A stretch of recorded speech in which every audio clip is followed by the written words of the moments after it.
Bienvenidos, estamos con la abogada experta en migración, Angélica González Blanco. Bienvenida, Angélica. Muchas gracias por la invitación y bueno, aquí estoy a tu disposición.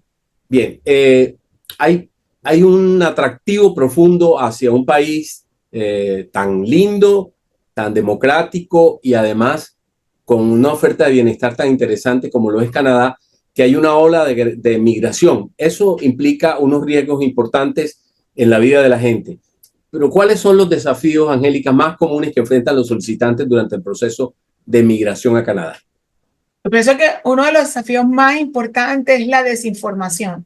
Las personas trabajan con, yo creo que es la idiosincrasia y pasa mucho con la cultura latinoamericana, y es que trabajan con la información inmediata, que es una información sin educación.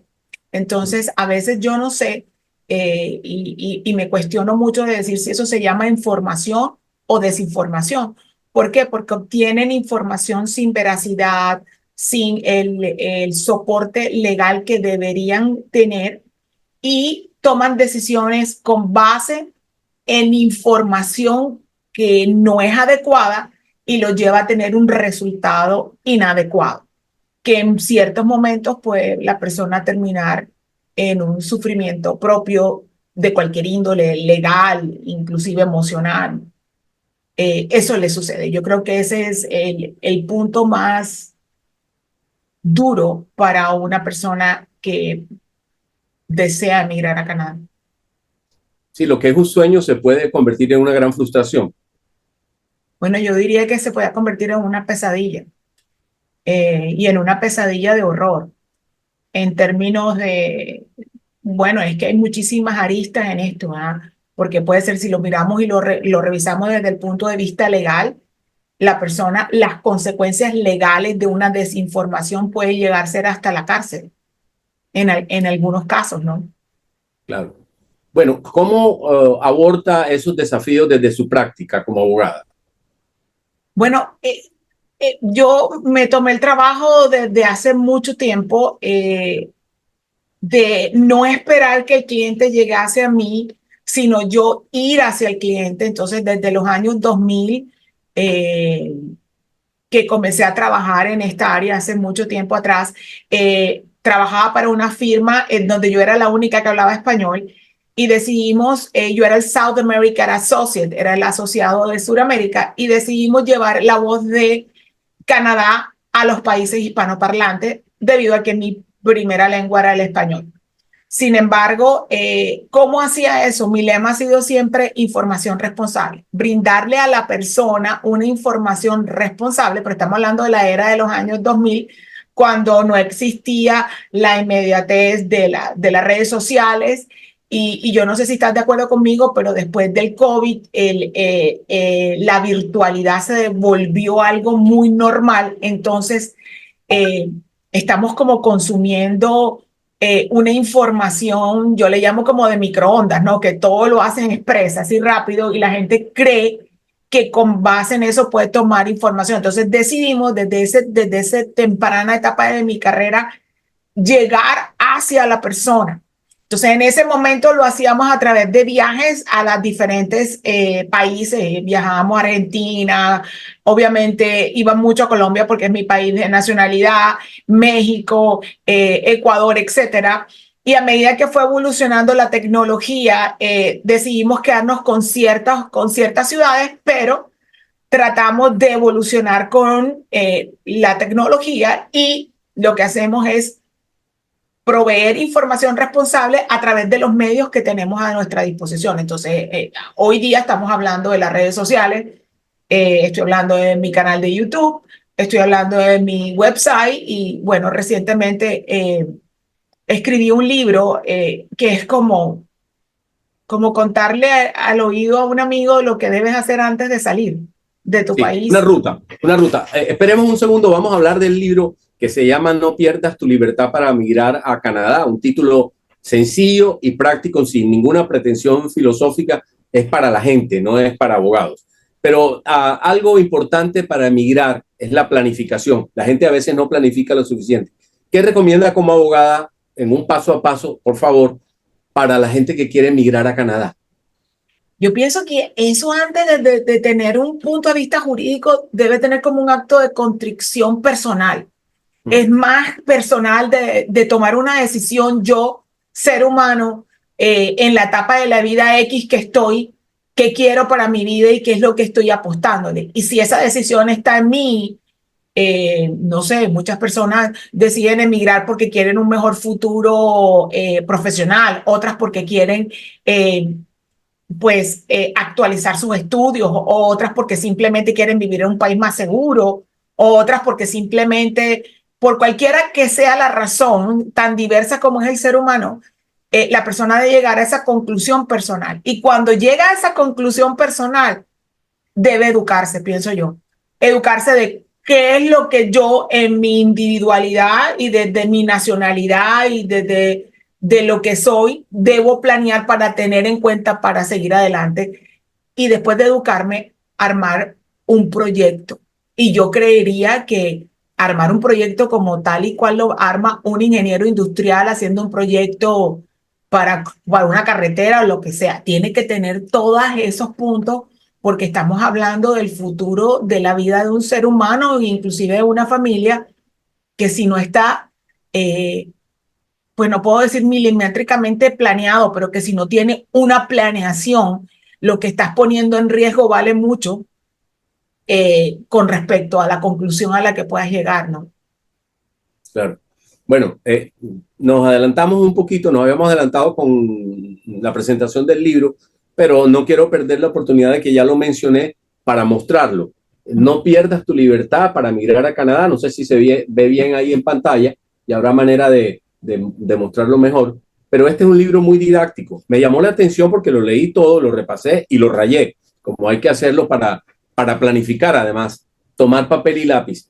Encontramos en este didáctico libro, pedagógico por cierto, unos consejos muy prácticos, como algunos de los que acaba de anotar, pero también un ejercicio neurolingüístico, como el de escribir en papel las metas y los proyectos. Eso me pareció sumamente importante y ordenado, escribir en papel. ¿De dónde viene ese concepto? Es que volvemos a la inmediatez. Las personas cuando escuchan la información, pueda que la hablen, pero si no la escriben, no les queda plasmada en el cerebro.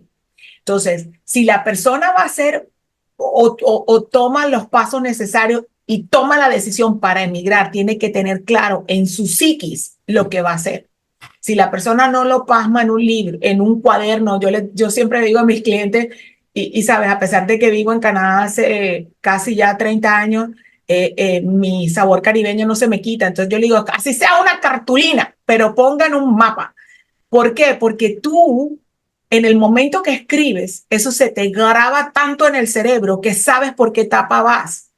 Entonces los muchachos ahora, que no, como yo estudié cuando en la era del papel, creen que si lo escribes en la computadora te queda, pero eso no se les marca en el cerebro. Entonces siempre les hago hacer ese ejercicio para que no pierdan la mirada hacia la meta, Muy porque bien. en el proceso hay muchas subidas y bajadas, ¿no? Y te puedes desanimar como te puedes animar o te puedes desfasar. Y siempre debes tener la meta clara. Y cuando tú escribes y lo tienes como una huella digital en tu cerebro, te aseguro que no, la persona no va a hacer un detour, como se dice en inglés, no se va a confundir con su meta. Y pienso Sí. que es el mejor ejercicio y creo que es el mejor consejo que les puedo dar eh, cuando estás haciendo un proyecto de vida de esta magnitud.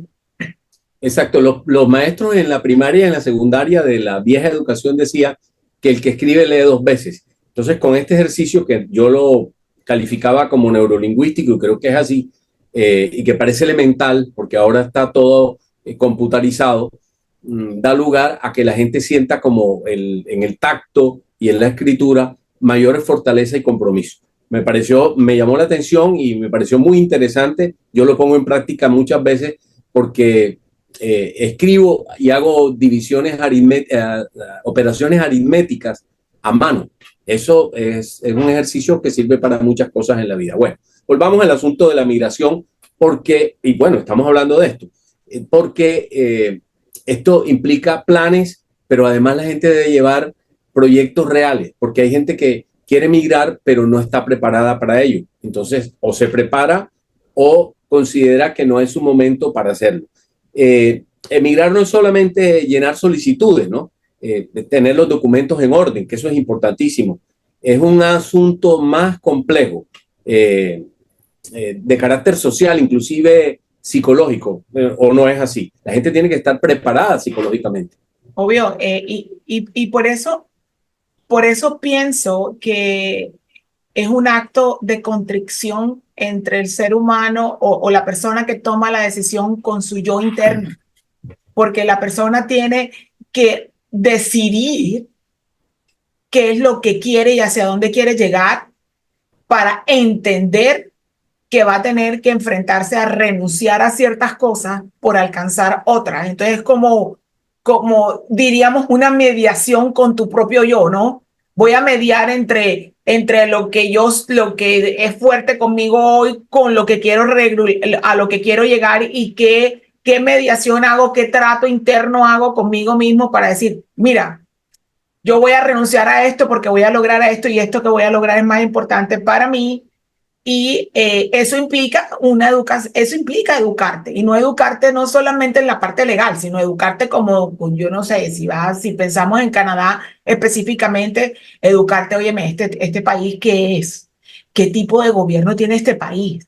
Claro. O sea, ¿sabes? Hay una de las cosas que más me sorprende, y no sé si será que yo toda la vida he sido una mujer muy inquieta y me ha encantado la historia, la geografía, yo oigo todo, siempre estoy alerta en las cosas, pero hay gente que migra a Canadá y no tienen ni idea que Canadá es una monarquía. Y cuando yo digo eso, hay gente que hasta en público me han corregido. Ella no sabe ni siquiera de lo que habla. Yo me río mucho porque me divierta. Mi carrera es mi pasión y me divierte muchísimo, pero yo pienso que uno debe saber en qué piso dónde vas a pisar, cómo es el suelo. Inclusive, Canadá es un país socialdemócrata. Sí. Es un país socialdemócrata y la y gente nosotros cuando en habla de Latinoamérica no conocemos socialdemócrata, ese término mucho, ¿no? sí, sí, pero ese es su esquema, no es presidencialista, es monárquico, tiene un ministro, un primer ministro, ¿no? Es Y una monarquía constitucional, constitucional, parlamentaria, exacto. en Sí, donde el Ejecutivo está manejado en el mismo nivel del Legislativo, y no sé si estoy hablando muy técnico, y el Ejecutivo sale del Legislativo. ¿Por qué? Porque el primer ministro de Canadá es un miembro del Parlamento, y es un Parlamento que funciona como los congresos de algunos países, que es bicameral, la Cámara Alta y la Cámara Baja. La Cámara Alta en Canadá se llama Senado y la Cámara Baja es la Cámara de Representantes, para hacerte la traducción. Entonces, el Ejecutivo sale de la Cámara de Representantes, en donde el partido, y además de eso, es una democracia indirecta partidista, que, bueno, no, ya vamos a ir a un tema que me apasiona muchísimo, pero que al común de las personas no les cae como el 20 de entender qué significa eso y qué es lo que estoy haciendo. Entonces ahí es donde yo digo, debemos investigar como para dónde voy. O sea, por ejemplo, saber en qué tipo de gobierno voy a meterme y cómo voy a claro, ejercer yo mi claro. vida. Yo me imagino muchas veces la gente no sabe que Canadá tiene dos lenguas. A veces, porque voy a contar mi experiencia personal. Estábamos en una reunión social, alguien habló de su experiencia en Canadá, que estaba de visita en Colombia, que le había ido muy bien, y una pareja se entusiasmó y le preguntaron, bueno, pero además ustedes hablan una segunda lengua. No, bueno, eso no quiere decir que no puedan migrar, pero no tenían idea de que en Canadá se hablaba inglés y francés y que había un Canadá angloparlante y un Canadá francoparlante. Entonces, esto para hacer una anotación a propósito de la importancia de conocer el país hacia donde se va, ¿no? Hay una cosa más allá, son lenguas oficiales, y no solamente, es el único país en el mundo en donde dos sistemas legales coexisten. Yo no sé si la gente puede dimensionar el respeto a las entidades jurídicas cuando tú dices que el sistema legal basado en el derecho romano, que es el sistema civil, y el sistema común, que está basado en la historia anglosajona y en el desarrollo del derecho común en Inglaterra coexisten. Entonces, por ejemplo, en la provincia de Quebec se ejerce el derecho civil o el derecho, el Roman Law, como se conoce, y en Sí, el resto del país tenemos un derecho, un sistema jurídico basado en el derecho común y armoniosamente coexisten, como coexisten el manejo de las dos lenguas oficiales y tienen la libertad. Entonces ya cuando tú escuchas eso y de pronto la sociedad como ha evolucionado, no sé si estás de acuerdo conmigo, Humberto, ha perdido el respeto por la institución como tal. Entonces mm, no evalúan la institución y si tú dices, mira, si este país tiene el respeto por dos instituciones, coexisten y armoniosamente trabajan, ¿cómo será la sociedad de este país? No llegan a pensar eso porque pienso que el mundo ahora no mira a la institución, no le pone la atención que creo debería ponérsele, pero bueno, es mi opinión muy personal, pero habla mucho, en realidad, y hablando de los hechos, habla mucho de lo que es Canadá. Es un claro. país en donde existe la posibilidad de la armonía de la coexistencia de dos sistemas que son completamente diferentes. Así. Interesante, ¿no? Canadá goza de muy buena fama y bien ganada, de un país que acoge, inclusive muchos colombianos exiliados por razones políticas o de seguridad en Canadá. Es un país que siempre tiene los brazos abiertos, siempre y cuando la gente cumpla con las condiciones que impone, y eso es maravilloso. Emigrar implica deshacerse de los vínculos, de muchos vínculos, tanto materiales como efectivos. ¿Qué apoyo recomienda usted para enfrentar ese choque emocional que representa para un migrante estar en otro país, digamos, ir del trópico nuestro al frío de Canadá y también a las maneras, a la educación, al no ruido, al respeto por las señales y por el orden, ¿no? Bueno, lo primero que yo recomiendo es uno, que tengas ese acto de que seas sincero contigo mismo, ¿no? Y después que tú tomes la decisión siendo tú honesto contigo, porque eso yo le llamo una mediación interna, la persona haga una investigación, una educación y entienda que va a renunciar a muchos valores afectivos y no solamente eso, sino a la idiosincrasia social. Entonces, vas a tener que entender una cultura distinta. Imagínate, yo 30 años en Canadá todavía me río, todavía me subo en un ascensor y digo buenos días. Y de pronto todo el mundo me mira así rara porque además de eso, físicamente a veces no tengo ese choque con las personas porque me ven y entonces no se imaginan que el inglés no es mi primera lengua. Y yo digo buenos días en mi ascensor.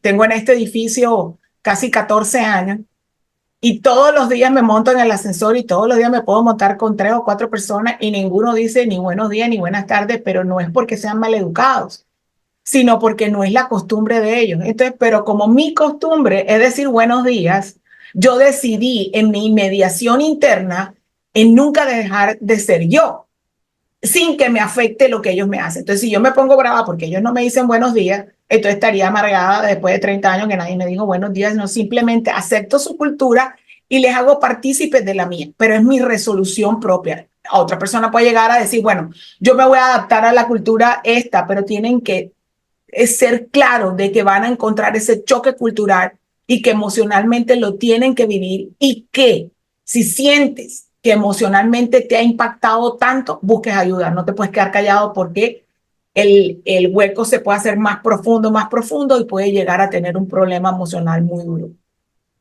Claro. Canadá es uno de los países, como habíamos anotado hace un momento, con mayor estándar de vida en el mundo, de bienestar, que es lo que la gente busca y fundamentalmente por lo que la gente migra, excepto a veces la gente emigra por razones de seguridad, pero la mayoría de la gente es en búsqueda de un mayor bienestar para su familia, por empleo, por mayores recursos, en fin. Pero eso lo hace muy atractivo, sin duda, pero también más complejo, a propósito de lo que estamos conversando sobre educación y costumbres, No escuché la pregunta. que decía que Canadá es un país con un alto estándar de vida, es considerado uno de los países en el ranking mundial de bienestar está en el lugar 15 o 16, incluyendo Europa, por supuesto, ¿no? Y Bueno, por otros los países. últimos 15 años ha estado dentro de los primeros 5 puestos Bueno, en el ranking mundial. Este año pasado bajó un poquito en el ranking, pero por lo menos las 3 ciudades principales del país ha estado siempre dentro de las primeras 10 ciudades más importantes con mejores estándares de vida en el mundo, que son Toronto, Montreal y Vancouver. muy bien. Bueno, y para terminar la pregunta en este sentido, es que además es atractivo, pero también puede ser más complejo para la gente, para el emigrante. Puede ser complejo si la persona se lleva, eh, pues, viene con la mentalidad de que en Canadá te van a dar todo y que vas a hacer todo como lo dicen, y volvemos al mismo tema, el problema de la abundancia de información que termina siendo en desinformación de personas que no tienen ni la experiencia ni la responsabilidad de transmitir esa información. Entonces, puede ser complejo porque si la persona se va con esa mediación interna diciendo que en Canadá voy a tener trabajo al día siguiente, que no voy a necesitar esto, que todo me lo van a dar y se comienza a golpear con una pared, con otra pared, con otra pared, se le puede hacer la vida de cuadritos. Y he visto casos, en mi carrera he visto cosas que he reído mucho y que he llorado. He llorado de dolor por el ser humano y he llorado también de felicidad, pero he visto cosas que tú dices, es posible que un ser humano le pueda hacer eso a otro. Pero también por falta de planeación, ¿no? Yo pienso que la responsabilidad es de quien toma la decisión, Humberto, porque si tú decides emigrar y tú tienes como sea que lo vayas a hacer, la responsabilidad de quien tomó la decisión es tuya. Sí, por eso, por Y falta si de te dejas de planeación llevar por personal. lo que dicen los demás sin una adecuada investigación, al final del día eres responsable de tus actos. Claro. Sí, digo, falta de planeación de la persona que se atreve a migrar sin verificar la información y sin estar preparado para ello. Entonces es importante esa información. Me gustaría mostrar de nuevo el libro porque en este momento se me ocurre preguntar, yo lo tuve de manera directa, pero ¿cómo lo consigue la gente en Colombia, por ejemplo? O en otros Ah, países. O eh, un lo pusimos en correo. ¿Qué? Amazon.com porque Amazon.com llega a todas partes del mundo. Uh -huh. Y por eso no lo pusimos en Amazon.ca, que es el Amazon de Canadá. Entonces, está en Amazon.com y no solamente lo tenemos yo decidí hacerlo en todas las presentaciones. Es audiolibro, es pasta dura y también es un libro electrónico. Volvemos a que las costumbres han cambiado. Yo sigo pensando que el tener el libro y subrayar te hace más claro lo que tú estás leyendo y el entendimiento, pero hay algunos que lo hacen digitalmente. En este momento, o sea, el libro digital existe el audiolibro. Yo soy consumidora, personalmente soy consumidora del audiolibro. Yo no tengo tiempo para leer, pero manejo diario 38 minutos viniendo a la oficina y 38 minutos saliendo de la oficina. Entonces soy consumidora de audiolibro porque esos 38 minutos considero que mis oídos deben Claro. aprovecharlos. Hora 16 minutos. Aprovecho para mostrar mis subrayados. Yo Gracias. soy un rayador de libros y ahorita podemos hacer un paneo para... Estamos en mi estudio, que es mi biblioteca, y me regañan en la casa porque me dicen que por qué tengo libros que ya he leído, porque los libros son un tesoro y más son un tesoro cuando que es un libro que va a orientar a la gente de no, como se llama, no pierdas tu libertad por emigrar a Canadá, es un libro pues que es una guía, es una ruta que la gente debe tomar y nos parece que tiene magníficos consejos y está escrito de una manera muy clara, pedagógica, sin ninguna pretensión jurídica o intelectual que no sea para ciudadanos comunes y corrientes. Eso me parece interesante del libro. Entonces, por eso insistía yo en dónde se puede conseguir, porque es bueno que la gente lo sepa y lo tenga como ruta, como guía. Y tengo una sorpresa este año, se me ocurrió de esas cosas que se me ocurren a mí. que si los llevo a que escriban, les quiero facilitar cómo lo escriben, así que este año les tengo algo para que ellos puedan hacer el plan. Cuando yo me senté con mi editor, y si quieres conocer esta anécdota, yo quería escribir un libro en donde yo podría evitar que las demás personas que intentaran practicar esta área del derecho lo hicieran de una manera responsable. Y mi editor se sentó conmigo y me dijo, ven acá, mi editor es mujer, y me dice, ¿tú a quién quieres llegar? Y yo le dije, ¿por qué tú quieres escribir un libro? Y después estoy desesperada que la gente haga las cosas mal. Y me dice, ¿y a quién quieres proteger tú con este libro? Esa fue la magnífica pregunta que ella me hizo. Yo le dije, bueno, a la gente del común, entonces, ¿para qué le vas a escribir a tu competencia? Si ellos están haciéndolo mal, tú tienes que proteger a los demás. Escribe como tú hablas y escribe tu libro a ellos. Y ya de hecho tengo como una guía jurídica que está medio escrita. No sé si algún día la terminaré.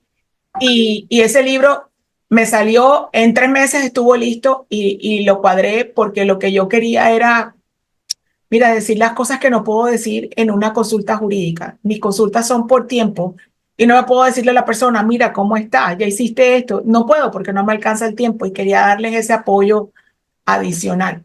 No debería llamarse por emigrar a Canadá. Yo creo eso que el libro debería ser No pierdas tu libertad por emigrar sin el Sí, Canadá. Obviamente me tocó colocar Canadá porque es mi área de práctica.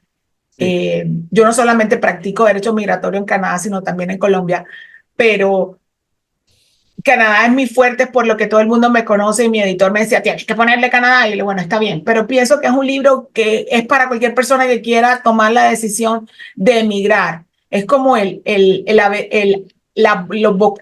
vocales de la persona que va a emigrar, porque este es como sería como su primer paso para que de ahí comience a leer otras cosas que lo va a llevar al abecedario y de pronto a la aritmética de las cosas.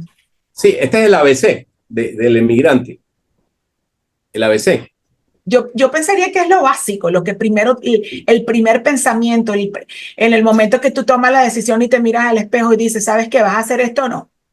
Es como, no sé, si decides, no sé, en mi caso en particular, el día que dije, voy a correr una maratón y Angélica me miré al espejo y le estás loca. Tú en tu vida has hecho una cosa de esa, ¿por qué la vas a hacer? Le dice, porque yo me quiero probar que sí. Entonces comencé yo a hablar conmigo misma y llegué a un acuerdo conmigo misma, le dije, la voy a hacer, me voy a preparar y esto es lo que voy a hacer, punto. Y lo hice. Pero yo creo que todos los seres humanos llegamos a una conclusión de esa forma. De pronto estoy siendo un poco romántica, Humberto, no lo sé. No, me parece que primero que tiene un tono altruista, independientemente de que sea una abogada que está en el ejercicio de la profesión, que tenga derecho a los honorarios por los servicios, pero también lo hace con honestidad, que es muy importante, que es un asunto del que vamos a hablar más adelante, la honestidad y la transparencia y la ética en los procesos migratorios. En el libro se dice que la gente debe atreverse a renunciar a mucho de lo que lo une al país. ¿Qué aconsejamos para hacer ese proceso con sanidad mental? Reconocer que es lo que más eh, te ata a tu idiosincrasia, a tu familia, yo le llamo a eso al espacio seguro, porque es en el que has crecido, el que has conocido, en el que te has desarrollado. Entonces, ser honesto con tu espacio seguro. Y al momento de tener tu anestesia, bueno, no sé, mi espacio seguro de pronto sería el reconocimiento profesional. No es mi caso, pero por ejemplo, podría ser el reconocimiento profesional y entender que este espacio seguro de tener cierta etapa recorrida en mi profesión, la voy a dejar aquí y me voy a ir a comenzar otra vez en el nivel cero para comenzar a subir de nuevo. Importante, importante porque no basta con tener toda la documentación lista, inclusive hasta hablar la segunda lengua y hasta la tercera lengua, en el caso de que alguien sea trilingüe y además del español hable inglés y francés, sino tiene que estar psicológicamente preparado, que eso es muy importante y a veces los impactos, los cambios culturales, aunque uno vaya a un mejor país, a una cultura de bienestar, como es el caso de Canadá en comparación con el resto de Latinoamérica y con los Estados Unidos mismos, porque Estados Unidos es American Way of Life, pero vertiginosamente trabajadora y de mucho consumo, y creemos, por lo que hemos leído, inclusive por lo que leí en el libro, que Canadá tiene una oferta de mayor estándar de vida. Entonces, independientemente de todo eso, de que la gente tenga preparado todo, debe estar con conciencia de que va a cambiar y que debe dejar muchas cosas, ¿no? Deshacerse del equipaje, de cierto Yo equipaje. creo que eso sería lo primero que debe hacer. Esa preparación emocional, psicológica interna. Eso es lo primero. Y ya después comenzamos, cuando ya, por eso yo siempre hablo de esa mediación interna, cuando ya eso lo tiene claro, entonces comencemos a hacer el acto. En derecho criminal en Canadá, como lo manejan en la parte del derecho común, me encanta esta analogía porque hay dos elementos. El actus rea, que es lo que tú haces, la acción, la conducta, como diríamos en Colombia, y el mens rea, que es la intención, lo que tú tienes dentro. Entonces, en un proceso migratorio, llevándolo a esa analogía, yo diría que el mens rea tuyo debe materializarse después de que tú hayas llegado a esa decisión internamente, porque vas a estar consciente de que vas a casar. Pongámosle el ejemplo de que tú decides ir y escalar el Everest. Cuando tomas esa decisión, sabes que vas a pasar frío, que te vas a raspar las piernas, que pueda que te caiga una avalancha. Todas esas, tú eres consciente de que eso te va a pasar. Igualmente, en un proceso migratorio, eso sucede. Y si la persona cubre esa parte, te aseguro, Humberto, que el proceso final es más rápido, más efectivo y además de eso va a llegar a la meta de una forma adecuada y segura. Muy bien. Nos parece que es importante e ilustrativo decirle a la gente cuántas clases de residencia hay en Canadá. Bueno, en Canadá hay dos tipos de residencias desde el punto de vista jurídico, las residencias temporales y las residencias permanentes. Las residencias temporales, lo que comúnmente se conocen en otras legislaciones como las visas de turismo, de trabajo o de visita, perdón, o de estudiantes. En Canadá es el argot jurídico, no es nada distinto, solamente se llaman residencias temporales porque las personas van con un propósito temporal, a estudiar, a trabajar o a visitar. Y dentro de las residencias permanentes tenemos diferentes clases, pero es un solo tipo de residencia, que es la residir permanentemente en el país. Y puedes adquirir ese tipo de estatus a través de vínculos familiares. Esa es la primera. El otro es a través de la ley, que le llamamos la clase económica, que es aquella en donde la persona puede llegar a obtener la residencia permanente después de comprobar que cumple con una de las categorías descritas en la ley porque tiene la capacidad económica y las habilidades internas para transferirlas a Canadá. Y el último le llamamos la parte humanitaria, en donde encontramos ese buen nombre que Canadá ha desarrollado después de un tiempo después de la Segunda Guerra Mundial, y la historia es bastante fuerte, en donde Canadá decidió ser un país acogedor de aquellas personas víctimas de la persecución, pero además de las personas víctimas de la persecución dentro de la clase humanitaria, hay un margen o un lineamiento bien corto para aquellas personas que sufren un daño irreparable que está fuera del control de ellos y se llama razones humanitarias. Son casos de entre todos, son mis favoritos, pero eh, tiene un espíritu la ley y yo siempre digo que uno tiene que ver de no solamente leer la norma, sino entender el espíritu de la norma. ¿Cuál fue el espíritu de que esa norma se escribió así? Y ahí está en esa capacidad altruista canadiense. Yo no sé si la gente podría saber que lo que nos están viendo y si alguna vez has escuchado que Canadá jamás peleó por su independencia. Canadá es independiente desde 1982, ya yo existía.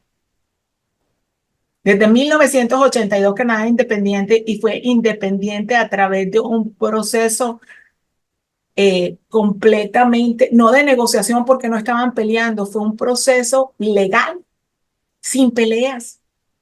Entonces, desde ahí tú entiendes cómo el espíritu de la norma nace en este país. Claro, ese es lo que se denomina en derecho el telos de la ley, ¿no? Bueno, sí. Telos es el espíritu. A veces soy muy enamorada de mi carrera, entonces hablo muy técnicamente, pero de verdad No, me apasiona lo que hago y pienso que cuando tú vas a tomar este tipo de decisiones, las personas deben ir más allá de la información. Bueno, ¿qué es lo que necesito? ¿Cuáles papeles? Tienen que ir más allá para prepararse a lo que van a encontrar, porque si no van a decir, oh, sorpresa. claro. Se Tú puedes golpean creer, con Humberto, que paredes. en Canadá tú puedes poner afuera de tu casa una cajita con libros y tú intercambias libros con otras personas y nadie se lleva el libro y la persona se lleva el libro, va, lo lee y si te lo devuelve o te pone otro para que tú leas otro. Interesantísimo. Sí, eso demuestra unos niveles de ciudadanía, ¿no? No más que de cultura ciudadana, de ciudadanía y de compromiso. Y también niveles humanísticos, ¿no? De buen Es la vivir. idiosincrasia del canadiense per se que está plasmada en la ley y algunos piensan que son tontos y no son tontos. Una cosa es tener calidad de vida y ser buenos y otra cosa es que piensen que podemos abusar del sistema porque el sistema espera, es cauteloso, pero de que llega, llega. Y que la persona va a obtener la sanción. Lo vimos muchísimo en los años, al principio de los años 2000 con la diáspora colombiana y me da dolor decirlo porque yo nací en Colombia. A pesar que amo profundamente Canadá, no puedo negar que nací en Colombia y que Colombia tiene parte de mi corazón. Pero en la diáspora, cuando pasó esto, Canadá tenía un programa que se llamaba Asylum Class. Eran personas que eran merecedoras o que sufrían persecución política por una de las razones establecidas en la Convención del Refugio firmada en 1951. Entonces tenía eso que la persona, a pesar de que estuviera en su propio país, y que no podía salir de su país por la misma persecución, podría pedir protección a Canadá desde el territorio de su país. Y el abuso fue tal, y así lo dijo el espíritu de la norma cuando derogaron esa categoría diciendo que los abusos cometidos por los nacionales colombianos en ese asilo hacían que retiraran esa categoría dentro del Asylum Class, que me dolió en el alma porque tuve la oportunidad en el año 2010 de defender a una periodista hace mucho tiempo ya, y que tú ves, ¿sabes lo rico que tú ves la norma y que ves que la norma está escrita y que tú en el ejercicio de la ley, tú aplicas la norma se cumple y tú ves la protección de un ser humano? Para mí yo creo que ese ha sido el caso más significativo y gratificante, no solamente porque defendí a una periodista en peligro, sino porque defendí a una mujer que es guerrera, así como yo, que le encanta su carrera. Y te estoy hablando, eso pasó hace 10 años, 10, 11 años atrás, pero lo bonito de ser profesional es que yo vi que la ley estaba ahí, que yo no necesité tener ningún apellido rebumbante ni nada, tener mi licencia, tener la ley, hacer lo que tengo que hacer y a través del ejercicio de mi carrera, proteger una familia. Bueno, pero es un caso de película, ¿no? Sí, casi, casi. Es de guión de película. Se lo debo a mi papá. ¿Sí? Sí, en Canadá no hay televisión en español y, y mi papá le teníamos que poner televisión de Estados Unidos. Mi mi papá era un barranquillero, bueno, mi papá no nació en Barranquilla, era ciénaguero, pero vivió toda su vida en Barranquilla, era un barranquillero todo enamorado de Barranquilla, pero estaba más enamorado de su única hija que era yo. Y decidió pasar el último tiempo de su vida en un retiro forzoso, pues, engañoso, porque lo engañé yo para que se retirara. Y vivía conmigo, entonces le teníamos televisión en español, estaba viendo un programa de televisión, un noticiero, y salió una persona diciendo de que a esta era la periodista a la que defendí, era Fernando El Rincón, que es un periodista reconocido en Estados Unidos. diciendo, entrevistando a alguien de la ONU o algo así, diciendo que la persona tenía asilo político. Y mi papá, ven acá, mira lo que están diciendo, eso es verdad. Y yo, bueno, papi, eso no es verdad lo que él está diciendo por esto y esto y esto y esto y esto y esto. Bueno, al fin del día, y me dice, ¿por qué no la defiendes tú? Qué Y yo, bueno. Tenías una hinchada ahí en casa, ¿no? Fan. y yo, ¿por qué no? Y vino mi esposo y me dijo, ¿sabes qué? Llámalo. Y yo dije, no, te voy a llamar yo a nadie. Ese es el hombre de Angélica González, ¿quién es esta vieja? Pues yo dije, ¿sabes qué? Lo voy a hacer. Que me diga que no. Le dije, mira, mi nombre es fulana de tal, yo creo que este caso se puede resolver así, así. A los 10 minutos producción me estaba llamando y le dije, ¿lo puede hacer? Sí. ¿Puede garantizar el resultado? Le dije, no, ningún abogado te puede garantizar ningún resultado de nada. Yo te puedo garantizar que voy a hacer lo mejor y que lo voy a hacer de la forma correcta y por esto y esto y esto y esto. A los 3 meses esa mujer estaba aquí.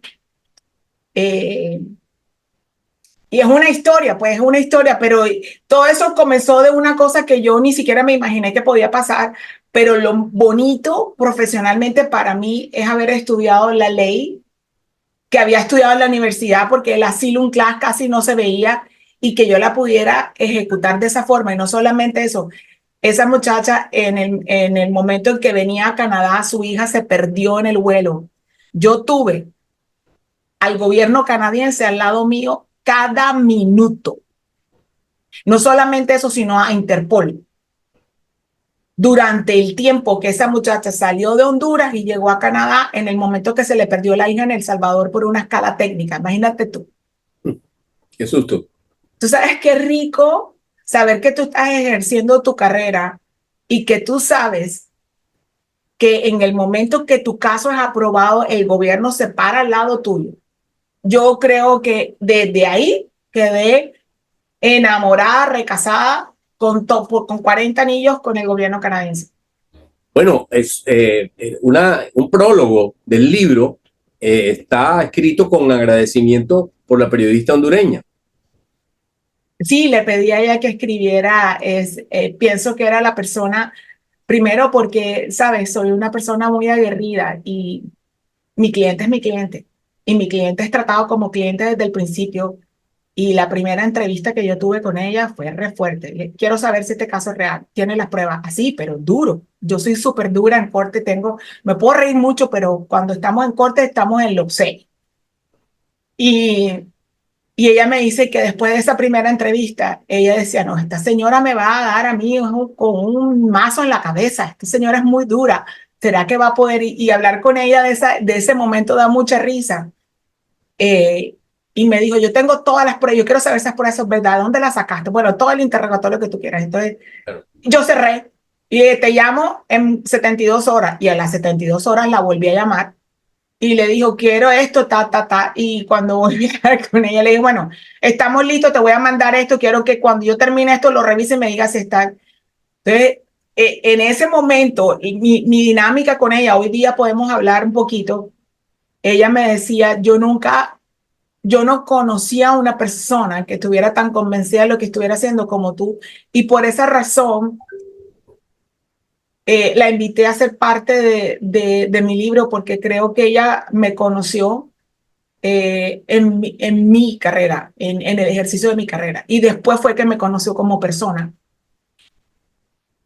Magnífico. Magnífica, ya contándolo como un caso tipo y como anécdota y como un caso de éxito, de triunfo, que podría ser una serie de Netflix perfectamente.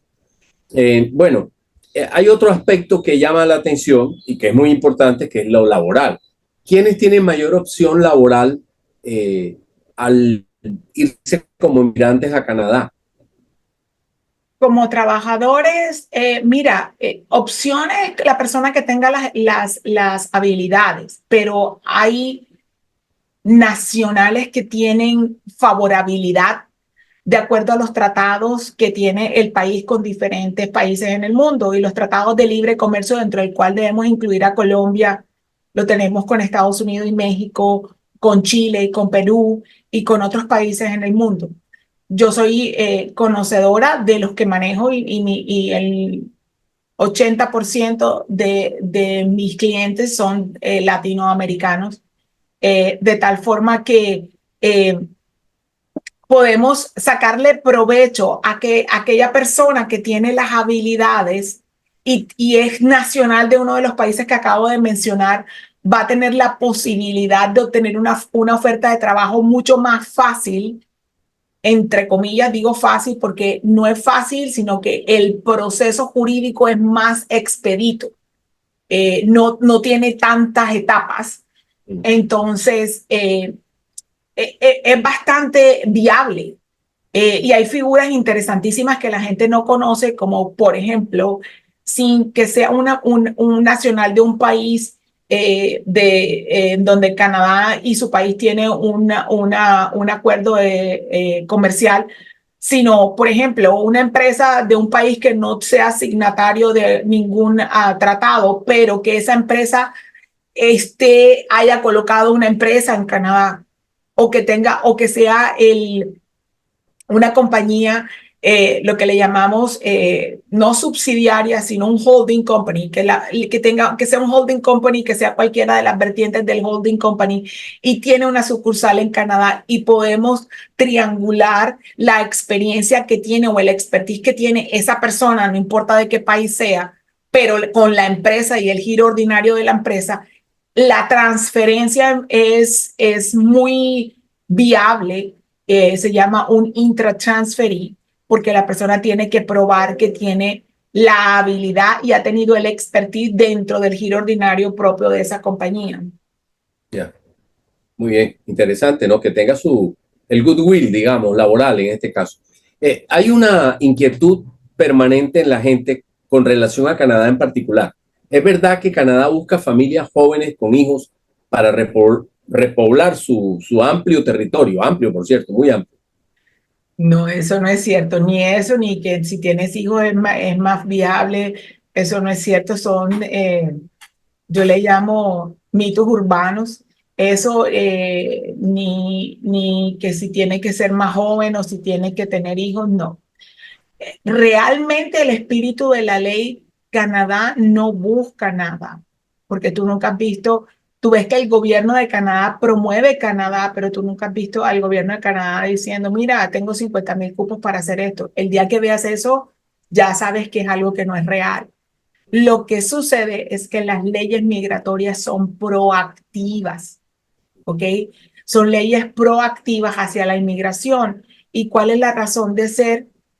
Después de la Segunda Guerra Mundial, que se dio el fenómeno de los baby boomers, que se pobla de una forma más, digamos, dinámica el país, la natalidad es controlada por la misma idiosincrasia del canadiense.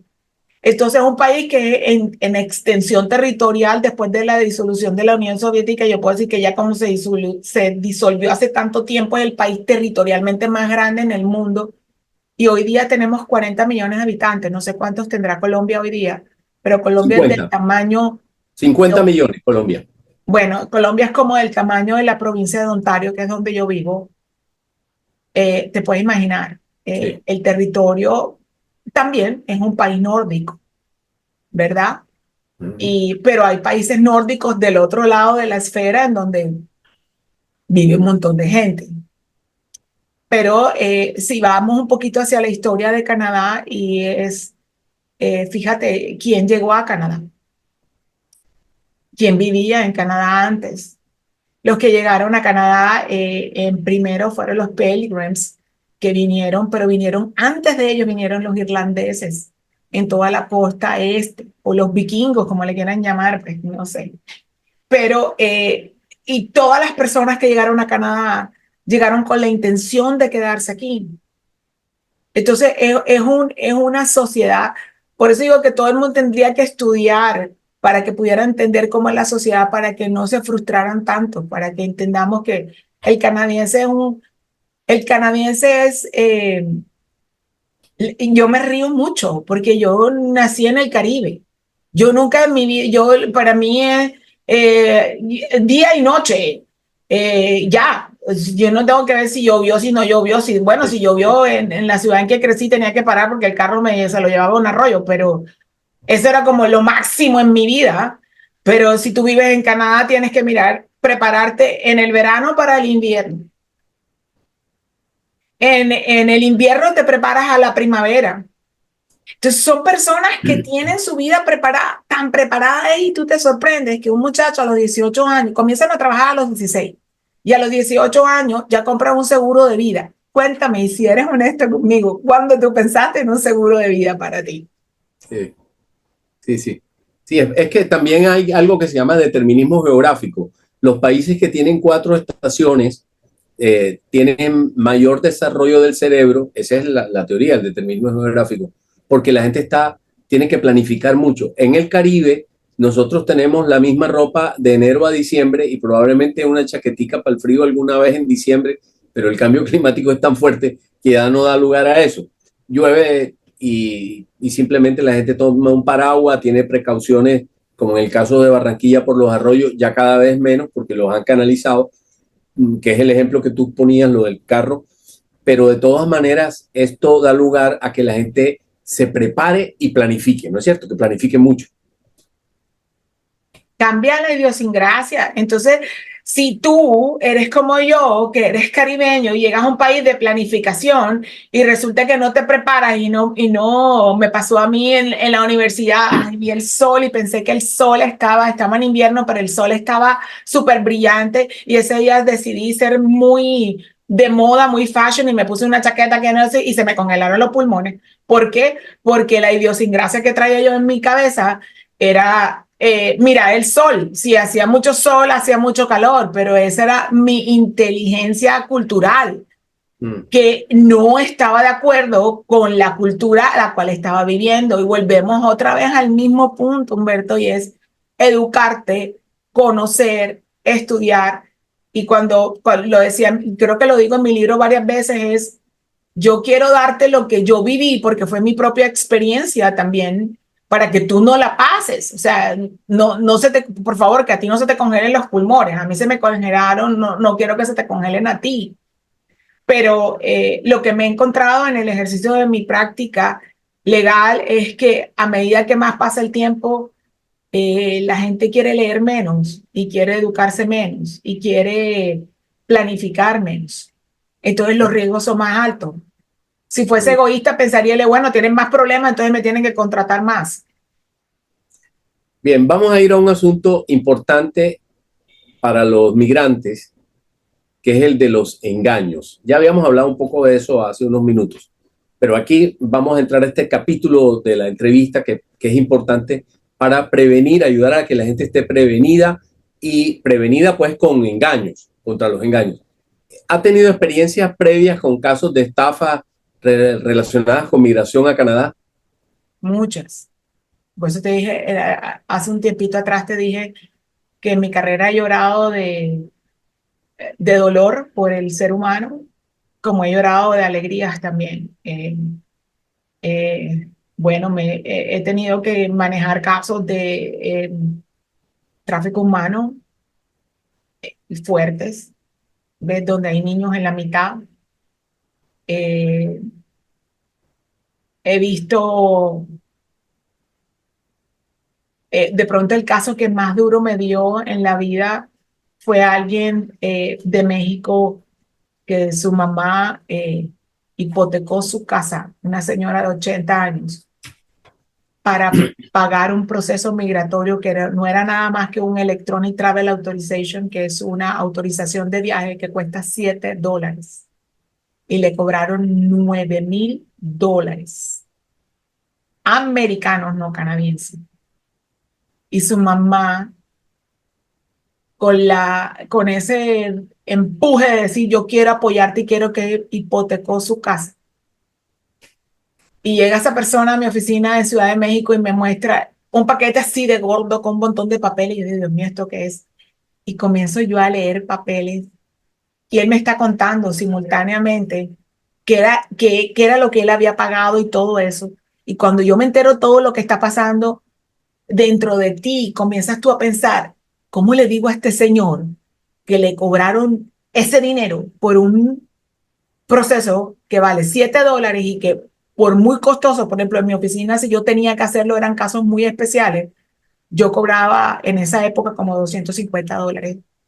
Yo no sé, todavía recuerdo el estrés que yo tenía de cómo yo iba a procesar y cómo le iba a decir a ese señor lo que le estaba pasando. Estafas de ese tipo, como estafas de venderte una visa de... En Canadá hay una visa que se llama Working Holiday Visa, existe, pero es una visa que está basada bajo un tratado y la han vendido como que tú vienes, trabajas y estás de paseo en Canadá. Entonces, que tú vienes 2 semanas, a veces hasta risa la gente, y yo digo, pero la gente cómo se come este cuento. Entonces le han vendido a esta gente un working holiday, que es que viene de turismo y trabaja 2 semanas. Digo, pero ¿cómo tú puedes pensar que puedes trabajar en un país que no es el tuyo, en donde es otra jurisdicción sin permiso? Y esas personas terminaron haciendo una petición de asilo político que terminaban en una deportación con un lunar negro aquí en el frente de su cara para el resto de la vida, que de pronto la gente no sabe eso y dice, ay, yo voy a pedir refugio o voy a pedir asilo, pero no entienden las circunstancias, no entienden las consecuencias que tiene el pedir un asilo político. Entonces, esta gente es que vinieron bajo un working holiday, que si se metían y buscaban working holiday visa sin leer, se daban cuenta que sí existía, pero no era lo mismo, Claro. terminaron en una deportación. Entonces, tengo historias, nos podemos sentar toda la tarde aquí, tengo historias terribles como pienso que una de las más fuertes fue, y no fue hace mucho, el tráfico humano, en donde ya personas llegan, metían más de 45 personas en un townhouse, que es una casa en metros cuadrados, podría decirte yo que no podría tener más de 400 metros cuadrados, siendo como exagerada. Sí, Tú sabes no, que no, son... un townhouse tiene 120 metros cuadrados, porque tiene 2 pisos, Bueno, ¿no? pero es que como aquí hay basement, Y metámosle el basement, un digamos que sótano. tenga 200. Sí. 40 personas les alquilaban una colchoneta por $600. Total, los ponían a trabajar, les quitaban el pasaporte, algunos se venían con los hijos metidos en este hacinamiento, los ponían a trabajar de lunes a domingo, les daban un solo día de descanso en el mes y tenían que pagar por todos los servicios de la casa. Desmantelar esto horrible Sí. y volvemos a lo mismo. Estas personas cayeron en eso por no investigar más allá, sino porque una persona te está diciendo lo que tú quieres oír. Y una de mis aclaraciones en mi consulta es, antes de comenzar la consulta, digo, ¿por cuánto tiempo va a ser la consulta? Y le digo, usted va a escuchar lo que yo le tengo que decir, más no de pronto lo que usted quiera escuchar, Claro. porque la ley no es la ley y yo no la puedo acomodar a sus oídos. Y es así. Entonces, personas que se dejan guiar por esta abundancia de desinformación terminan en este tipo de cosas. No es que quiera victimizar a la víctima, pero pienso que tienen mucha responsabilidad porque es su deber Claro. investigar. Sí, también es un asunto de educación, aunque uno se encuentra con casos de personas que tienen un buen nivel de educación, probablemente, obviamente no abogados, técnicos, en otra profesión cualquiera, pero de un buen nivel, inclusive que han tenido buenos empleos y han tenido un roce social y académico muy bueno y caen en unas trampas increíbles que son realmente muy infantiles, pero son dolorosas, bien como lo nota. ¿Cuál es el enfoque jurídico para garantizar la transparencia y la ética en el manejo de estos casos de migración?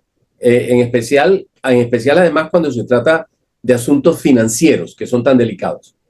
Fíjate que la manera en que nosotros estamos obligados a trabajar en Canadá es, uno, el cliente firma un contrato contigo y los recursos financieros que provienen de ese contrato no van a tu cuenta, van a una cuenta fiduciaria, que en inglés se llama un trust account, y esa cuenta es del cliente, no es tuya. Y a medida que tú vas haciendo trabajo para el cliente es que puedes desembolsar, aunque la manejas tú, el nivel de responsabilidad en el manejo de tu profesión va ahí. Entonces, la primera alerta que puede tener una persona es, uno, que no reciba copias de lo que está pasando.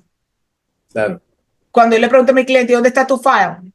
Yo no tengo, a mí no me han dado. ¿Y por qué? ¿Y a dónde lo presentaron? ¿Y por qué tú no tienes copia? ¿Cómo es tu número? ¿Cómo pasa que tú tienes un proceso y no sabemos qué?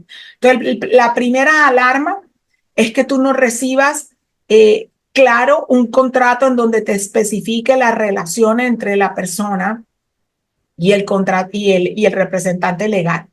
La segunda alarma es que tú no recibas copias de la gestión legal del representante.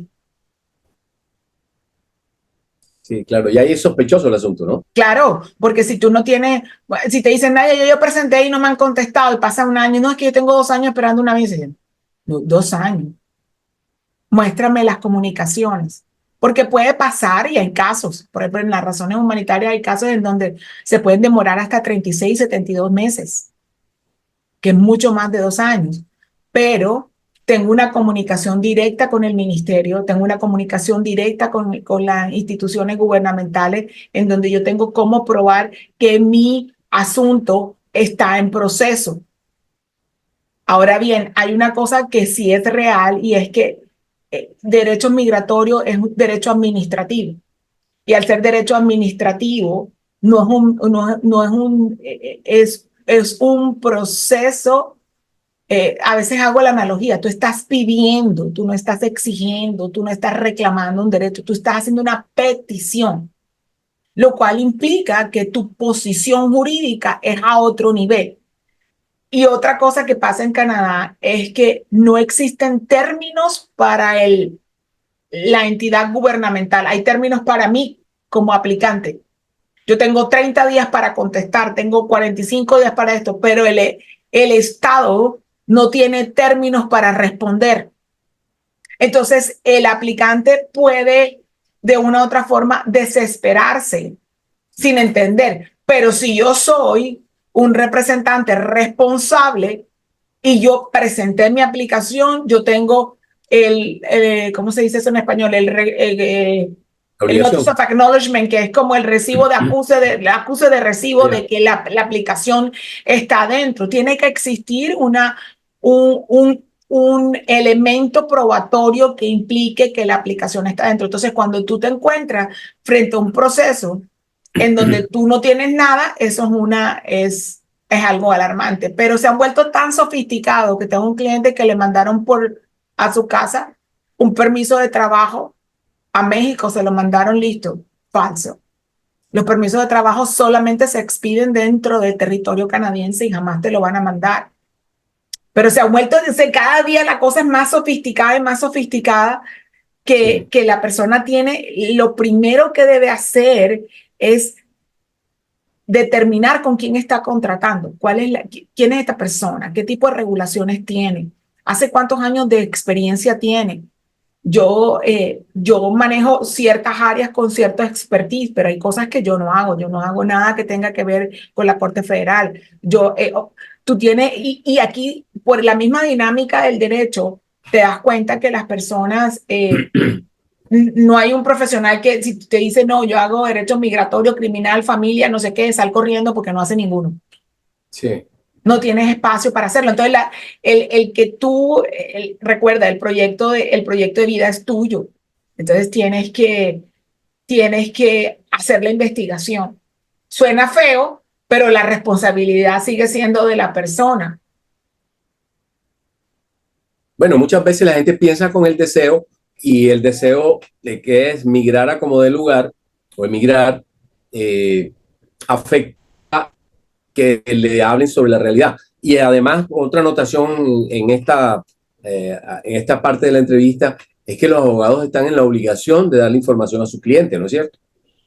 Aquí sí, no sé en otras jurisdicciones, pero En aquí en Colombia Colombia, hay pero obligación, que no lo tienes que hacen porque como proveer, los pues, clientes además no se saben considera, derecho. nosotros regulatoriamente se consideran que son propiedad del cliente, no mía. Claro. Entonces, tienen que tenerla. es propiedad del cliente bajo la regulación. Hay un aumento de la complejidad de los procedimientos migratorios a Canadá en los últimos años. Se ha vuelto Yo complejo. diría que en los últimos 3 meses, me va a decir que estoy loca, pero acaban de regular a los estudiantes a Canadá. Acaban de cambiar casi que toda la legislación y no tienes ni idea lo feliz que soy. Creo que he ejercido más en estos últimos 3 meses que en los últimos 2 años. Porque yo pienso, y no sé si compartes esta idea conmigo, y es que un profesional de las leyes está para interpretar la ley y hacer una estrategia correcta. Y habían vuelto el emigrar a Canadá como una forma, como si fuera una cosa industrial, un producción de línea. Entonces a todo el mundo lo mandaban a estudiar. Yo tenía clientes que eran estudiantes, pero con una estrategia legal correcta. Entonces había gente que se ponía en TikTok, en Instagram, mostraban a los hijos, vente a Canadá y esto ya era la historia. Obviamente, yo soy un profesional con experiencia. Lo que yo cobro, yo no digo la palabra cobrar, pero yo pienso que el valor de mi consulta, que es la palabra correcta, obviamente va a ser más que una persona que no tiene ni idea, que no tiene una oficina, que no tiene una licencia, que no tiene que pagar lo que cuesta una licencia para ejercer y que no tiene la infraestructura que yo tengo. Yo qué sé, puede cobrar, mientras que yo cobro $10, la persona puede cobrar uno. Entonces, la idiosincrasia de las personas que no conocen todo lo que está aquí atrás, no, ella cobra muy costoso o es muy costoso para mí y no miran la consecuencia. Entonces, ¿qué pasó en este momento? Y es bien, bien peligroso. Y yo creo que Canadá le está tocando su fibra, esa fibra de ser un país altruista, porque en este momento, en la piscina de intenciones para aplicar a un expresidente en Canadá, hay más de 60,000 personas esperando para que lo llamen.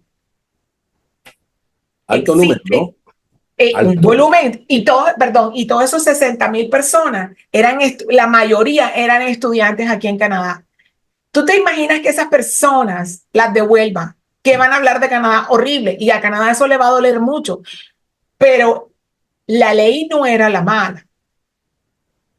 Lo malo fue el abuso a la ley. Claro. Entonces, la complejidad, sí, me encanta que sea complejo, porque Sí, es sí. que no estamos hablando de que estamos vendiendo zapatos, carteras o cajas, no, estamos hablando de que estamos manejando el futuro de personas o de familias enteras. Y al delimitar la ley para los estudiantes, los que vendían la fórmula industrial así, que parecía como si fuera un producto en línea, se quedaron sin piso porque no saben hacer otra cosa. Yo les llamaba llenaformas, porque creen que llenar la forma es saber de derecho migratorio y no, no, no, no, no, tú tienes que saber qué es lo que estás contestando.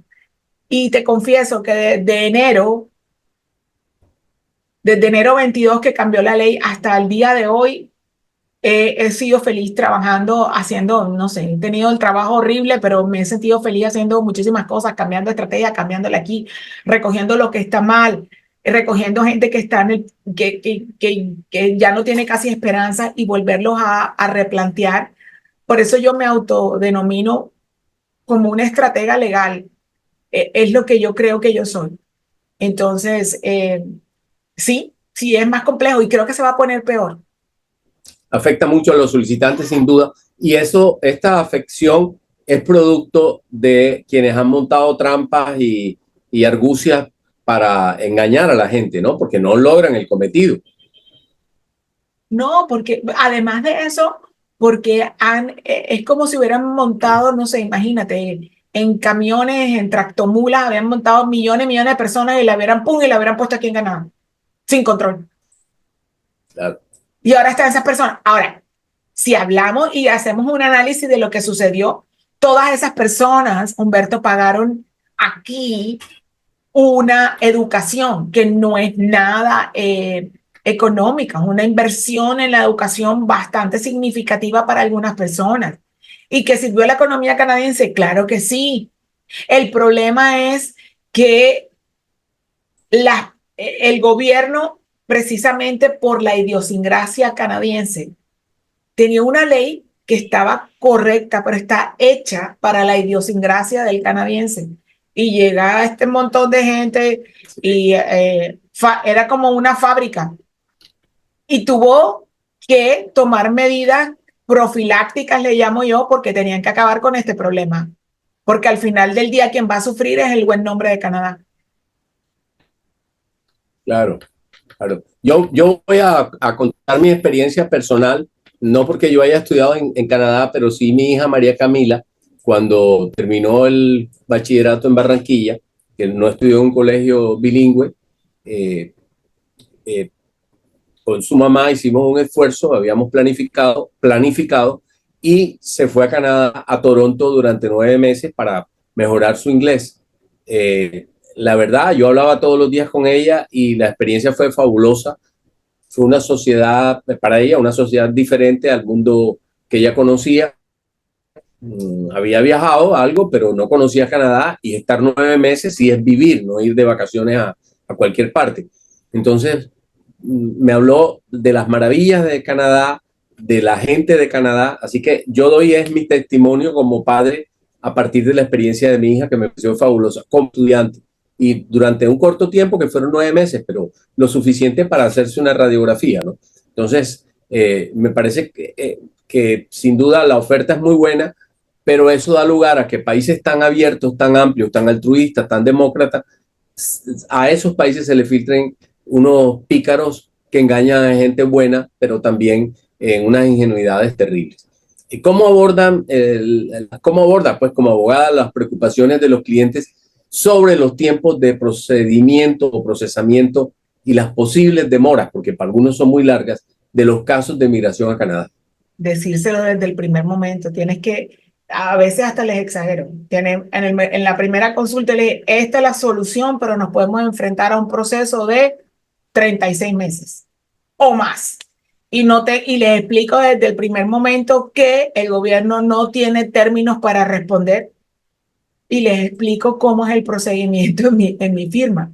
Claro. Y yo soy tan apegada y tan enamorada de lo que hago que yo lo que digo es lo que hago. Entonces hay clientes que se montan en esta empresa conmigo, pero es una empresa un poco dictatorial, ¿no? Porque yo le explico cómo va a manejarse, pero tienen que dejarme liderar, porque si ellos quieren liderar el proceso, entonces, ¿para qué lo represento yo?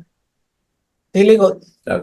estas son las reglas del juego. Yo pienso que lo mejor para preparar a un cliente es decirle las cosas como son y no disfrazarle nada con el ánimo de firmar un contrato.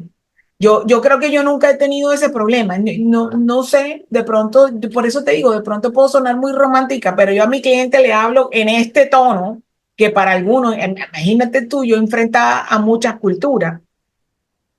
Tengo un cuento en mi oficina, mis asistentes son de diferentes países y se mueren de la risa porque tengo un cliente que le dijo, le puso las quejas, es que la licenciada cree que yo soy un chamaco bravo porque ¿no? Usted tiene que hacer esto. Entonces, que claro, como le hablo con este temperamento y con esta pasión, y el hombre dice, y esta mujer, hombres que vienen con cultura otra, y esta mujer, ¿por qué me va a maltratar a mí? Me va a hablar así porque se sienten que los estoy mandando, pero no es cierto, es simplemente mi pasión. Alguien decía que pasión es amor con rabia. Y yo decía, bueno, yo no sé si es con rabia, pero es con mucha fuerza sí es. Y funciona. Que hay gente y me pasa.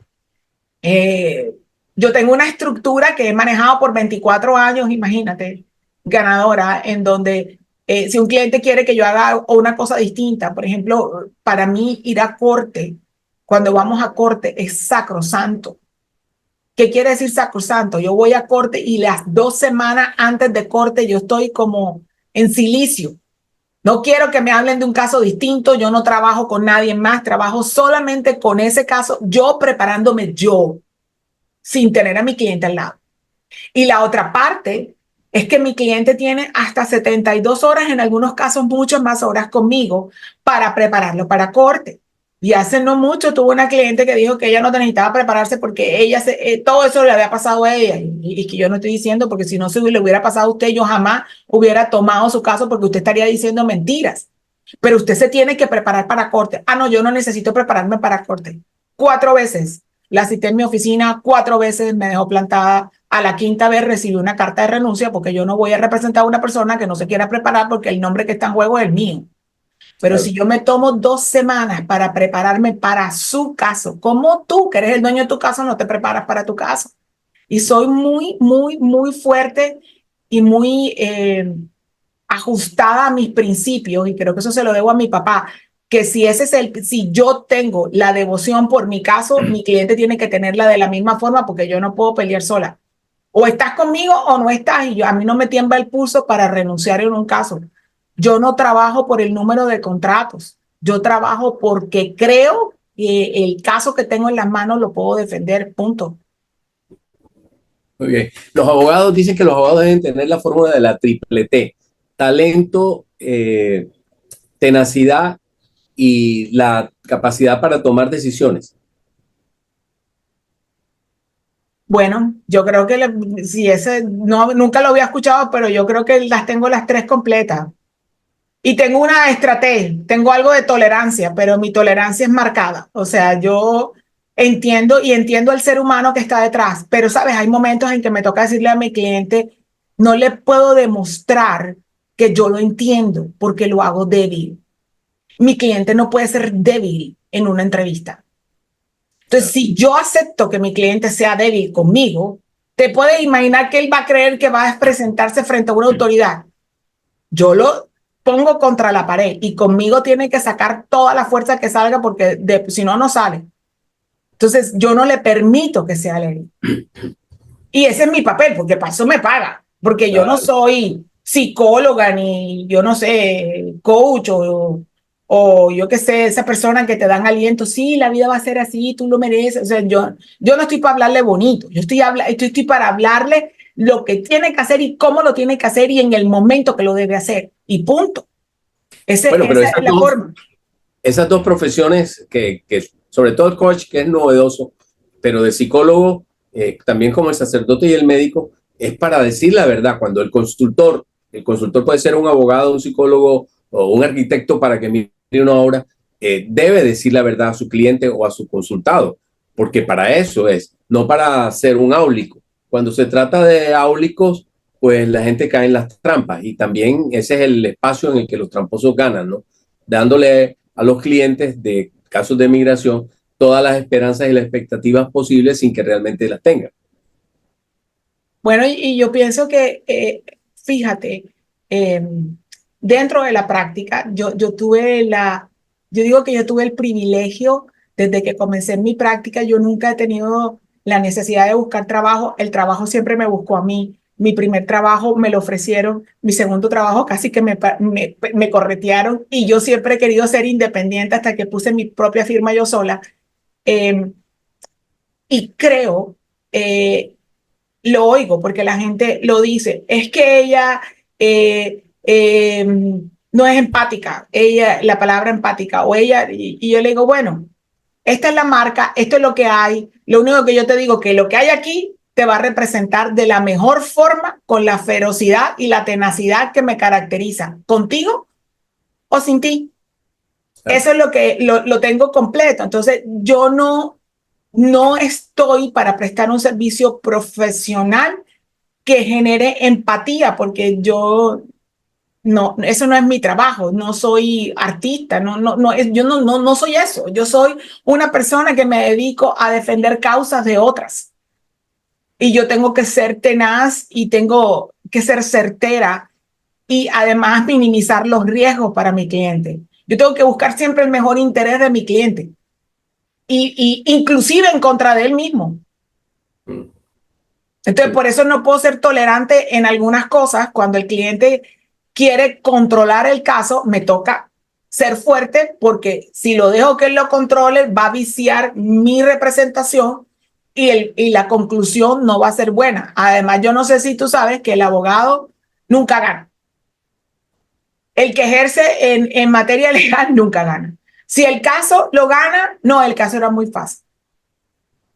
O era muy fácil, o no, yo lo hice súper bien, no lo hice. Y si lo pierde, culpa del abogado. O sea que cuando tú ganas, nunca ganas. Entonces yo no trabajo por lo que ellos digan de mí. Yo trabajo con el compromiso que yo tengo con mi responsabilidad de haber aceptado vivir de la forma como vivo mi profesión. Y mi profesión me la dieron porque yo siempre creí que yo podía, a través de lo que tengo en el cerebro, llevar y representar a una persona para que consiga lo que necesita. Entonces, al final del día no suena grosero, pero bueno, no soy empática, bueno, no soy, bueno, ni modo. No, Gracias a pero Dios es no soy honesto. artista. Me parece que es un acto de honestidad, ¿no? De honestidad profesional. Pues sí, pero tengo que vivir con lo que hay. Yo no, pues no soy artista y no me importa. No es que puede sonar feo y puede mirarlo, bueno, ella no, sino que mi compromiso es con mi profesión y con el asunto legal de mi cliente. Claro que obviamente es con mi cliente, pero es el asunto legal. Yo no me puedo meter emocionalmente con mi cliente y no te miento, te mentiría si te digo que no lloro con mi cliente. Claro que sí, pero yo no me puedo poner a llorar con él enfrente de la corte porque me da un ataque. O sea, en ese momento no sé qué hace. Yo digo que por eso uso tacones tan altos, porque en el momento de la corte yo estoy empoderada que a cualquier puedo volarle la cabeza en 2 minutos. Y inclusive al cliente le abro los ojos en mitad de la porque funciona así. Pero eso no quiere decir que como ser humano no llore de noche, Humberto. Claro que lloro de noche, claro que me quedo sentada en mi oficina y de pronto a veces acompañada de una copa de vino, digo, wow, ¿cómo lo hice? ¿Cómo esta persona pudo pasar eso? ¿Qué consejos le podemos dar a quienes buscan servicios de consultoría jurídica para asegurarse que están tratando con profesionales confiables y competentes? Seguimos en el Investigación. capítulo de la prevención contra el engaño. Uno, que investiguen quién es la persona, cuál es la experiencia que tiene. Hay personas que tienen muchos años en la práctica, pero se dedican a una sola área y no saben de la otra. Eh, si conocen la idiosincrasia, por ejemplo, si tú vas a corte, si a mí me sale un asilo político de un vietnamís, yo lo tomaría siempre y cuando tuviera más de 6 meses para investigar el caso, porque no es mi región. Es diferente, además no conozco el derecho de ese país, no puedo determinarla, no lo tomaría. Si el caso es para dentro de 2 meses, no lo tomo, porque no le voy a dar el nivel de representación que tendría un caso de cualquier país de Latinoamérica o de algunos de Europa. No lo haría. Claro. Entonces, la persona tiene que mirar la trayectoria de la persona, la licenciatura de la persona y si te entiende. Sí, te entiende. Lo importante es que te entienda, ¿no? Si la persona es empática, si es bonita, si te habla bien, si te contesta todos los emails. Yo les doy las reglas de juego claras desde la entrada. En mi contrato dice que yo le tengo 72 horas para contestarle. Yo hay días que tengo 470 emails. ¿Tú crees que yo voy a contestar 470 emails y entonces a qué hora trabajo? Claro, claro, así es. ¿Cuáles son los errores más comunes que cometen los solicitantes durante los procesos de aplicación de migración a Canadá? Tomar a la ligera la información que brindan, hasta en una visa simple de visitante. Hay, hay una cosa que creo la gente no entiende y es que no es consciente que en el momento que tú firmas una solicitud, estás haciendo una declaración juramentada, que todo lo que tú dices en ese papel está bajo la gravedad del juramento y las consecuencias de mentir bajo la gravedad del juramento las conocemos. Entonces, el caso más común, lo más triste, en una visa de visitante o de turismo, le preguntan a una persona de, digamos, 28 años, ¿alguna vez en tu vida te han negado la entrada a un país o te han negado una visa o te han dicho que te vayas del país? No. Y resulta que el papá y la mamá pidieron una visa cuando él tenía 3 años a los Estados Unidos, se la negaron Mm. y contestó no. Y cuando yo mando mi aplicación, poquitín me sale una misrepresentation. ¿Qué quiere decir? Que la persona está presentando una falsedad en un documento, y lo cual trae como penalidad que la persona no puede entrar a Canadá o no puede aplicar para entrar a Canadá de 3 a 5 años. ¿Por qué? Porque contestan a la ligera. ¿Cómo se Ese puede es el evitar error eso? más grande. ¿Qué debe hacer la gente? Porque es difícil. Inclusive esta pregunta de que cómo se puede evitar, la hago, pero no es tan fácil la respuesta. Yo tengo un método en mi oficina y ¿Cuál la es? pregunta la hago puntual. O sea, alguna vez en toda su vida, y toda se la pongo en mayúscula y en rojo. Yo tengo un método de control, y con todo el método que tengo de control, algunas personas, ay, que usted pregunta mucho. Y yo le digo, bueno, y usted no me pagó a mí para que yo lo represente. Usted tiene que responder lo que yo le estoy diciendo, porque si yo no pregunto, ¿qué quiere? Que lo invente. ¿Sabe quién va a ser el perjudicado? Usted, no yo. Y gente se molesta. Pero tienes que ver cómo evitan eso. Depende también del profesional que tienes enfrente. Y si lo estás haciendo tú solo, tienes que ser consciente de la pregunta. Y entonces hay algunos que lo hacen solo y lo traducen con Google. Entonces, una cosa es, por ejemplo, la definición semántica y la definición jurídica. Son dos cosas distintas. Y la gente cree que es lo mismo. Familiares. Mire, yo me río mucho con este ejemplo y lo he repetido miles de veces.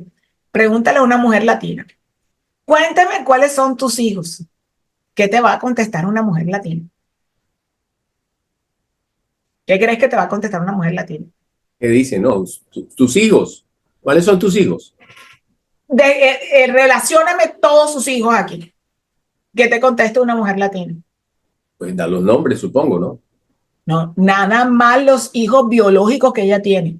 Ah, Solamente, ella no te va a contestar ni los hijos del esposo, ni los hijos, no, solamente los hijos biológicos. Ni Dios lo permite que el esposo tenga un hijo con otra persona, tan vez menos está ahí. que Para no lo la ley de considera. inmigración canadiense, tus hijos, si estás en una relación marital, son los hijos tuyos biológicos, los hijos biológicos de tu esposo, los hijos adoptivos de los dos. Entonces, no, dejó por fuera al hijo que era el hijo del esposo, que de pronto vivió con ella, pero ella no lo considera que es hijo de ella, pues le están preguntando a ella. De pronto lo ama como hijo, pero en la psiquis ninguna mujer latina te contesta que es hijo de ella. Sí. Y Entonces, ya ahí con también hay eso hay un otro problema. irrepresentation, un problema. Sí, también hay otro problema. Yo no sé, pues es un poco de chiste, pero con la edad, claro que eso es negarla cuando se tienen documentos, pero está el caso de muchas mujeres u hombres, pero sobre todo mujeres maestras que se cambiaron la edad, se quitaron años en la cédula para verse más, para sentirse más jóvenes, y cuando le llegó la edad de pensión real no se pudieron pensionar. Entonces, por haber hecho esa falsedad, yo me imagino que al preguntarle la edad, pues la gente sí tiene que decirla, y para las mujeres latinas eso es un peso tremendo a veces. Bueno, en esa parte no tengo muchos problemas, porque acuérdate que yo trabajo con pasaportes y los pasaportes tienen una edad, Sí, y yo no claro, me pongo a preguntar si esa es su verdad, de verdad, verdad. Para mí esa es una evidencia reina, y yo de ahí no me mudo. Pero en términos de las declaraciones, lo que hablábamos de los errores que la gente comete, es que hace una traducción con Google y puede que tú tengas una traducción semántica, pero no tienes la connotación jurídica de la misma pregunta. Pero ¿cómo es jurídicamente diferente? Sí, porque están preguntando desde el punto de vista de la relación jurídica y no de lo que tú estás entendiendo. Tengo un caso nuevecito, en donde yo tengo mi cliente, me hablaba y me hablaba, llevamos 2 horas hablando, y le digo, mira, ya, en ese momento yo creo que me entró el espíritu barranquero y dije, eso te pasó por bocón, pero se me salió, te lo juro que se me salió.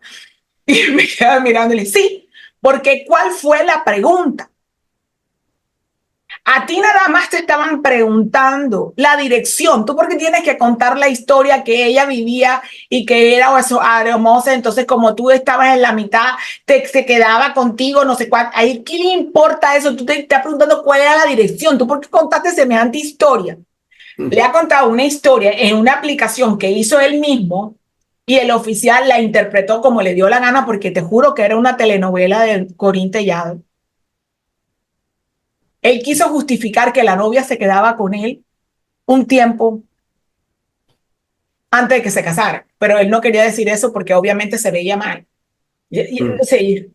Y yo, ¿pero a quién le importa eso? ¿Tú por qué estás diciendo? ¿Tú para qué sales con semejante cuento? Es lo único que estaban preguntando la dirección. ¿Usted por qué no coloca las direcciones? ¿Cuál era la dirección jurídica de esa persona? ¿Y cuál es la dirección jurídica, Angélica? Bueno, donde tú tienes tus personal affairs, donde te llega tu cuenta del banco, El donde tú domicilio, vives, ¿no? donde tú Domicilio. tienes todas las cosas tuyas de oficio. Ah, pues la dirección de su mamá. ¿Y tú para qué tenías que decirte tu dirección? ¿Cuál era la pregunta? ¿Por qué? Porque lo transforman. Son cosas, mira que hemos hablado de estas cosas que dan risa, pero es porque no entienden. Entonces, y lo más doloroso es que hay gente que se dicen, y abro comillas, profesionales en el asunto y no se aseguran de interrogar correctamente a tu cliente para poder obtener la información fidedigna para poderlo representar bien. Claro. Porque las formas migratorias son la columna vertebral de lo que yo voy a desarrollar después. Ese caso que comentas es de prejuicios latinos, ¿no? Y de mucho de contar la historia, de justificar situaciones que están en su prejuicio interno, pero que a la migración no le importa. Hay situaciones donde las leyes migratorias canadienses han cambiado de manera significativa, fuerte. Muchas. La eliminación del asylum class fue una eliminación fuerte y que teníamos una ley que venía vigente desde 1978, imagínate. Eso fue muy fuerte. Eh, por ejemplo, la eliminación de determinar cuándo un hijo es dependiente. Lo cerraron hasta los 22 años, después de que si tú no pides a tus hijos hasta antes de que tengan 22 años, no lo puedes volver a pedir.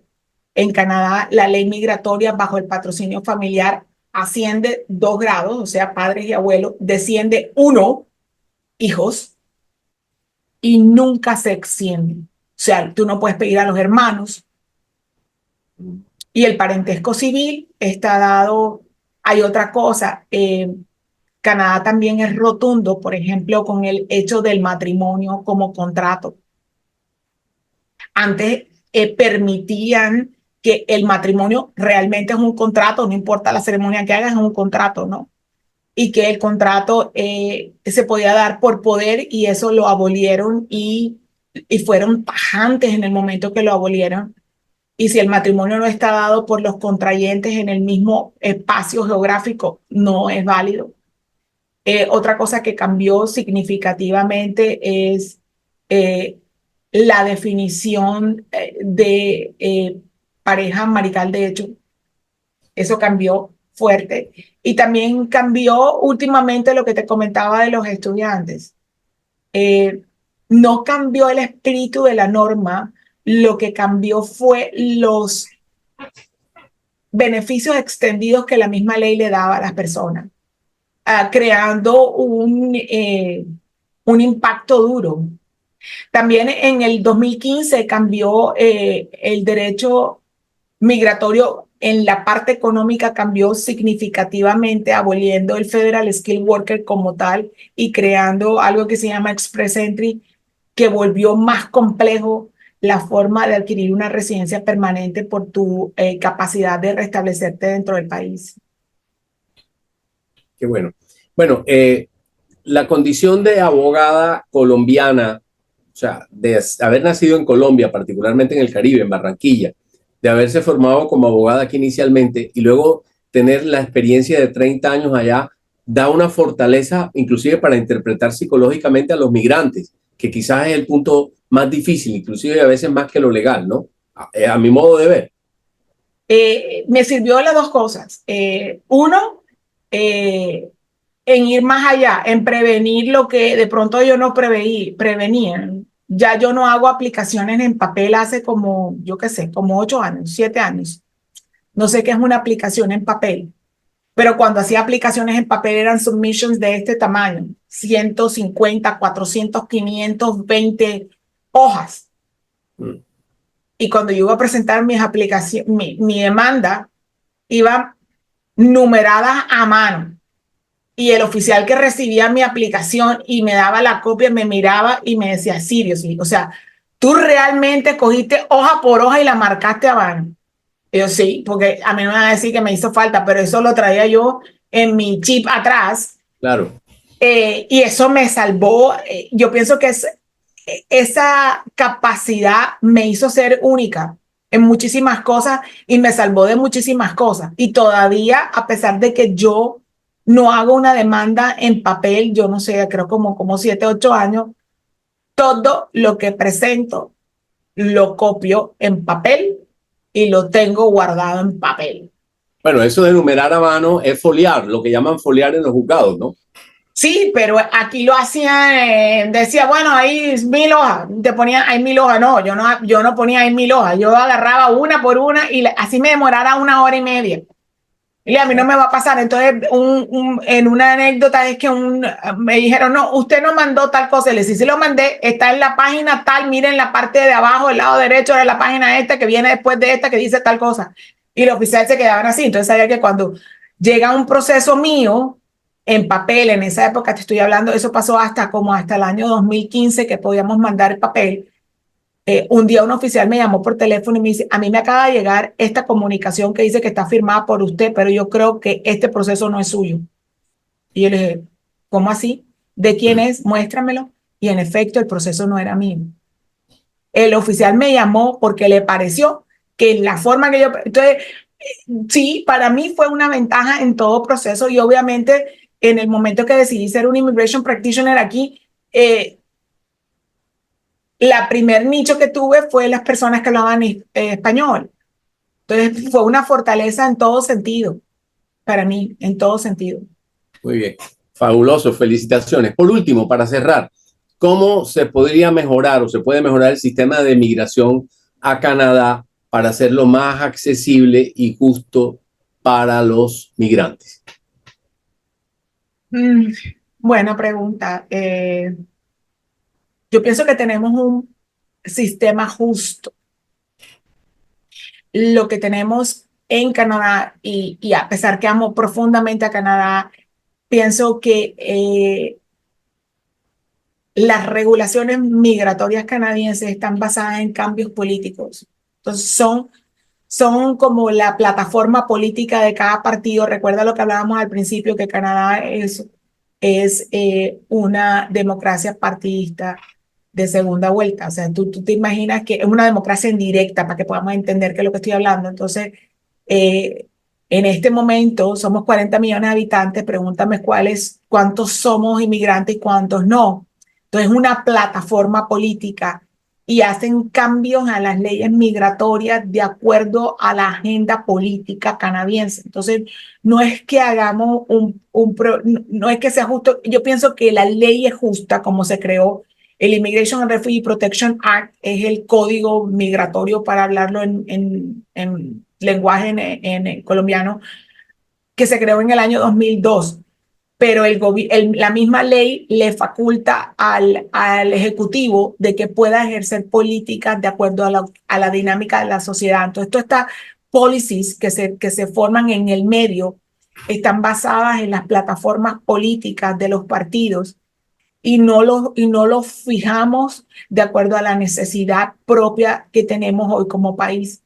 No me lo has preguntado y no me lo estás preguntando, pero yo como empleador canadiense siento que el tener gente capacitada es complejo tenerla, pero no ajustan la ley.